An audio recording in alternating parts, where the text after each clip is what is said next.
Welcome, dear friend. Today, you begin more than a lesson in English. You begin a journey into the life of a man who changed the world. Not with weapons, but with ideas. Not with power, but with persistence. His name was Henry Ford. He did not grow up rich. He did not wear fine clothes. He grew up on a small farm, with big dreams in his heart. As a boy, he watched the world around him. He saw how hard people worked and how tired they became. He asked, "Can life be easier? Can machines help people live better?" He loved to take things apart, clocks, watches, engines, just to see how they worked. Many thought he was strange, but Henry was not strange. He was curious. He was focused. He was different, in the best way. This is not just a story about cars. It's a story about courage, about chasing a dream, even when no one believes in you, about building something new, when the world tells you no. As you listen, you will hear simple English, but you will feel something powerful, the spirit of invention, the power of one dream, the story of a man who put the world on wheels. And remember, you too have a dream, and you too can change the world. So listen closely, learn deeply, and never stop believing in your ideas. Because this story of Henry Ford, it is also a story about you. In the quiet countryside of Michigan in 1863, a boy named Henry Ford was born into a family of farmers. Life on the farm was hard, but Henry's fascination wasn't with crops. It was with machines. As a young boy, he dismantled his father's pocket watch and reassembled it, to everyone's amazement. His curiosity was endless. While others saw machines as tools, Henry saw them as a window into the future. Henry wasn't content to remain in the fields. At 16, he walked away from farm life and into Detroit, where he became an apprentice machinist. The city was alive with the thumping pulse of industry, and Henry soaked in every clang of metal and hiss of steam. He worked 12-hour days, but after hours, he studied engines and dreamed of machines that could carry people farther and faster than horses ever could. Henry's first brush with failure came early. He built his own gasoline-powered vehicle, the quadricycle, in 1896. It rattled and coughed but moved forward. Investors were intrigued. Yet when he started his first company, the Detroit Automobile Company, it collapsed under the weight of expensive cars and poor-quality products. He was heartbroken, but not defeated. He learned, adapted, and tried again, with a deep conviction that cars should be affordable for the common man, not just the wealthy. Henry started the Ford Motor Company in 1903. It was a humble beginning, but within 5 years, the world would take notice. In 1908, Henry Ford introduced the Model T. It was reliable, simple, and most importantly, cheap enough for everyday Americans. To meet the skyrocketing demand for the Model T, Henry revolutionized manufacturing. He introduced the moving assembly line in 1913, cutting the production time of a car from 12 hours to just 90 minutes. Workers stood in place while parts came to them. It was a radical idea. He paid his workers an unheard-of wage, $5 a day, arguing that a man who builds a car should be able to afford one. Critics called him foolish. The public called him a genius. But success brought its own challenges.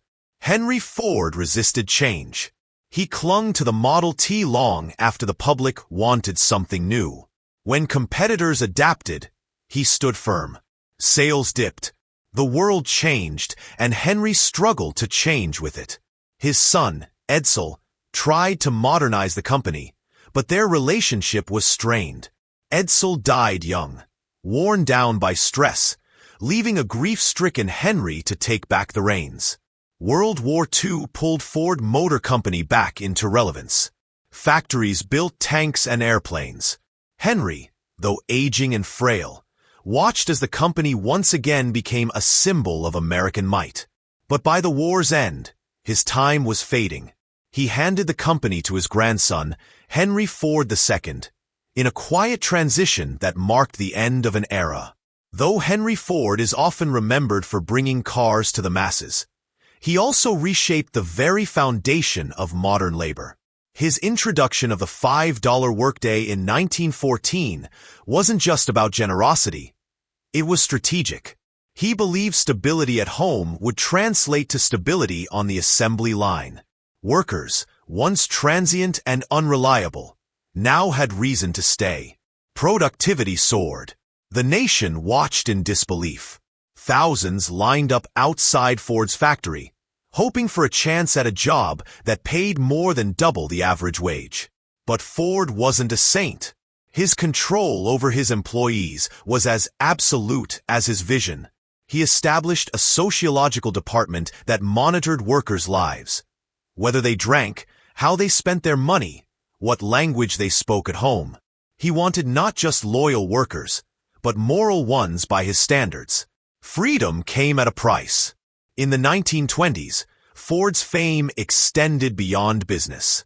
He was celebrated as a symbol of self-made success and the American dream.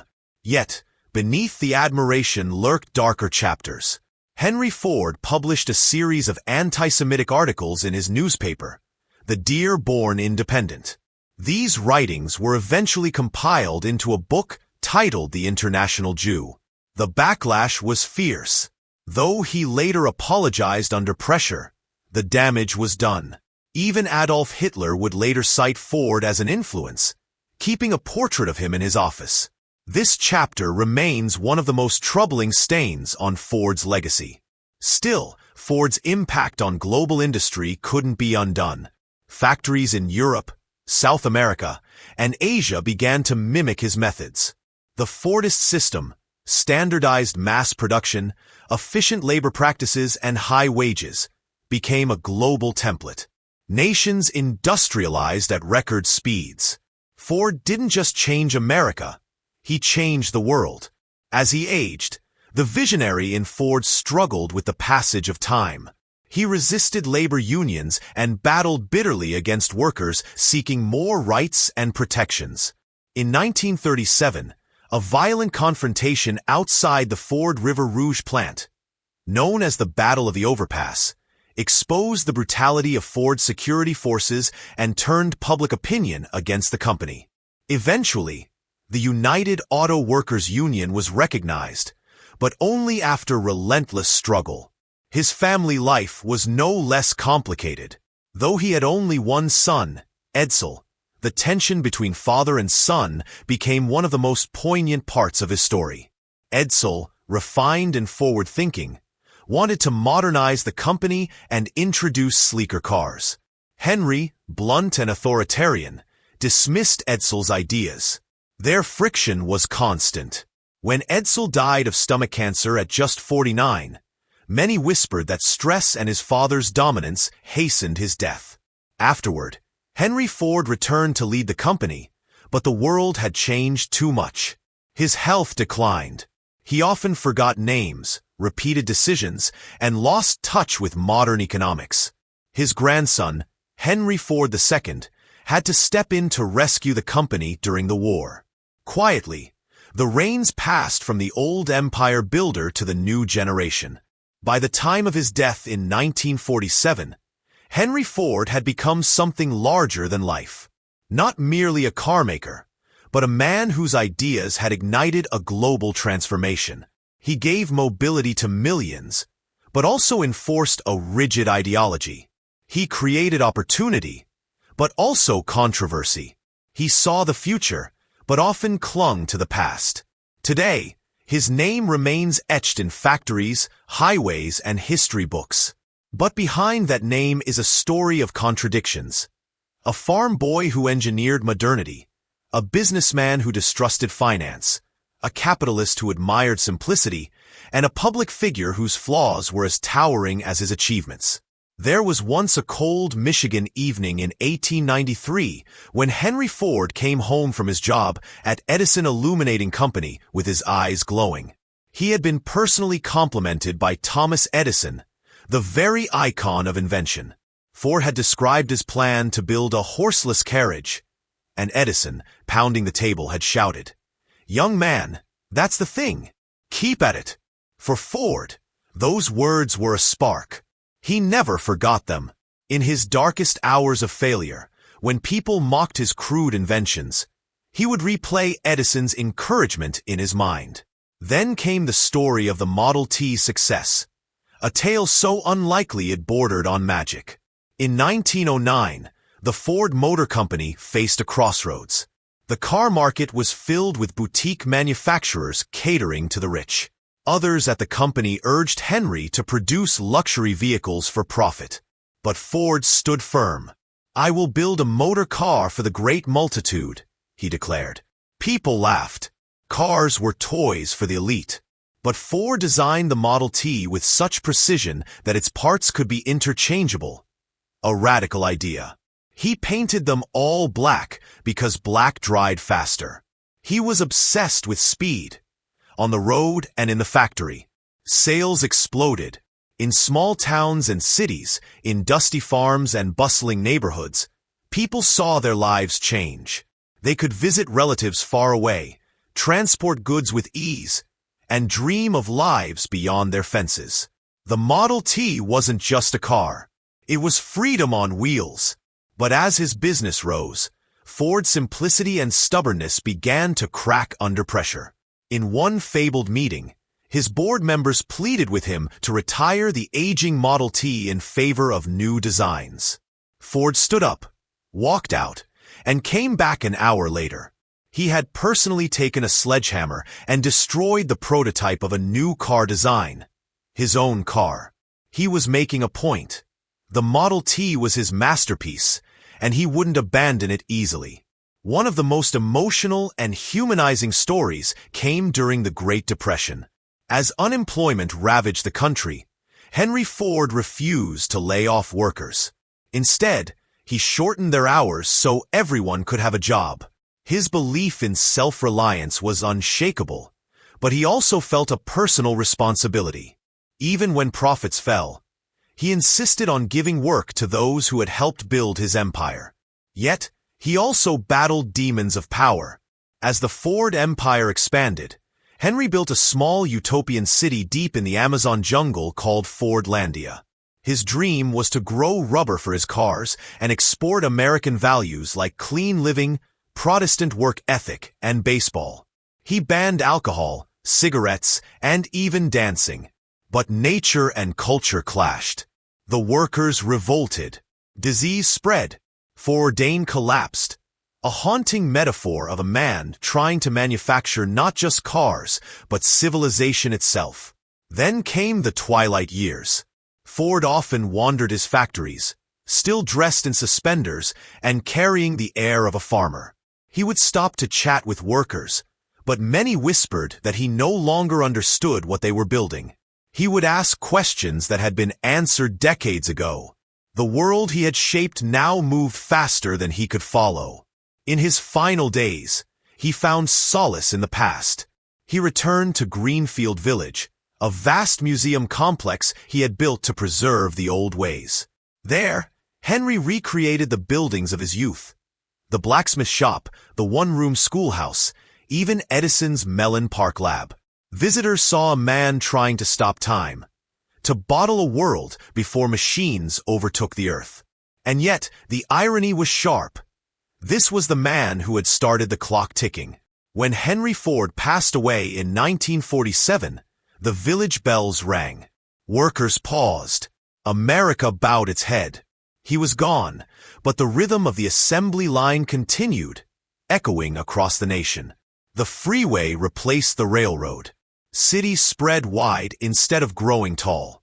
The world had been rearranged around the wheel, and Henry Ford had drawn the blueprint. In the years after his death, the world that Henry Ford helped create expanded at breathtaking speed. Highways cut through mountains, cities sprawled into suburbs, and millions of engines roared to life every day. His vision had triumphed beyond anything he could have imagined. But his legacy was not built solely on machines. It was forged in the way people thought, worked, and lived. Ford's name became more than a brand. It became a symbol of industrial ingenuity, of relentless determination, of the belief that common people deserved uncommon opportunities. He had proven that a single idea, if pursued with courage and clarity, could rewire society itself. Yet for all his triumphs, Ford's life was no fairy tale. It was marked by contradictions, by moral blind spots, by battles he refused to yield. He gave workers fair pay, but demanded rigid control. He empowered the masses, yet clung to outdated ideologies. He was visionary and flawed, progressive and stubborn. A man whose wheels moved the world forward even when his mind resisted change. And that, perhaps, is the true story of Henry Ford. He was not perfect, but he was powerful. Not in the brute force of wealth or politics, but in the force of imagination. In a barn filled with tools, he imagined a future. On a factory floor, he reshaped the rules. Along dirt roads and into the hearts of workers, he carried a belief that speed, progress, and innovation could belong to everyone, not just the privileged few. Today, every mile driven, every morning commute, every factory line humming with energy, each carries an echo of Henry Ford, the boy from Michigan who opened the throttle of human ambition and refused to hit the brakes. He is gone, but his wheels are still turning. And the road he built? It's still ahead of us. If you enjoy the video, please like, subscribe, and share.